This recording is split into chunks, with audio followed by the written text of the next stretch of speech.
에스더는 룻기와 더불어 여성이 주인공인 짧은 이야기입니다. 1차 포로 귀환을 허락한 다리오 왕의 아들인 아하수에로 왕은 자신의 말에 순종하지 않는 왕비 와스디를 폐위시키고 에스더를 왕비로 삼습니다. 그런 상황 속에서 바벨론에 남아있는 유대인들에게 큰 어려움이 생겼습니다. 삼촌의 딸인 에스더를 딸같이 키운 모르드게는 다른 사람들과 다르게 하만에게 절하지 않았습니다.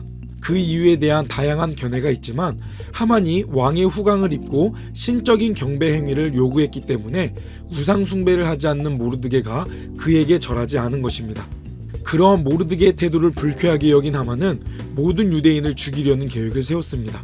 하지만 하나님은 에스더를 통해 민족 멸절의 위협에서 그들을 구해내셨습니다. 당시 바사 제국은 엄격한 법률을 가지고 있었는데 그 중에 오직 왕이 부른 사람만이 왕을 방문할 수 있는 특별법이 있었습니다. 그것은 암살로부터 왕을 보호하고 왕의 권위를 나타내는 목적이 있었습니다.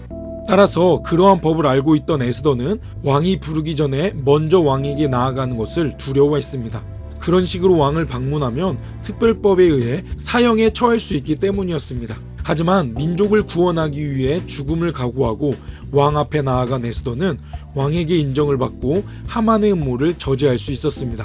에스더서의 전반부는 유대인에게 닥친 위협이 기록되었고 후반부는 유대인의 승리를 기록합니다.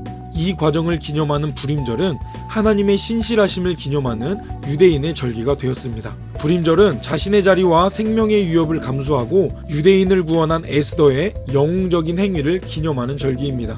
불임절은 적의 파멸을 기념하는 것이 아니라 유대인들이 적의 압제에 놓인 것을 기념하는 절기입니다. 따라서 불임절은 유대인의 기쁨의 축제입니다.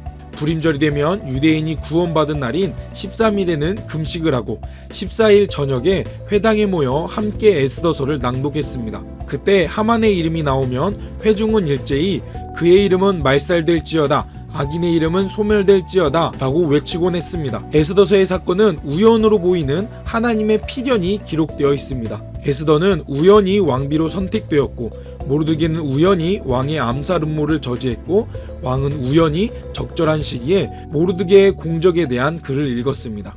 하지만 이 모든 것이 우리가 보기에 우연히 일어난 것처럼 보이지만 그의 백성을 지키시는 하나님의 섭리였습니다. 하나님은 포로 귀한 민들만을 축복하시지 않으셨습니다. 비록 예루살렘에 돌아오지 못한 자들이라 할지라도 하나님은 그의 백성을 사랑하시고 지켜주시는 분이심을 본문은 나타내고 있는 것입니다. 그리고 독특한 것은 에스더서에는 하나님의 이름이 한 번도 등장하지 않았습니다. 하지만 하나님은 보이지 않는 곳에서 유대인을 지키시고 구원하시는 분이심을 본문은 나타내고 있습니다. 하나님은 그의 백성을 훈련시키시지만 그들을 포기하지 않으셨습니다. 우리도 보이지 않는 곳에서 우리의 삶을 이끌어 가시는 하나님의 섭리를 기억하시면서 그것에 감사하며 매 순간 하나님께 나아가야 하겠습니다.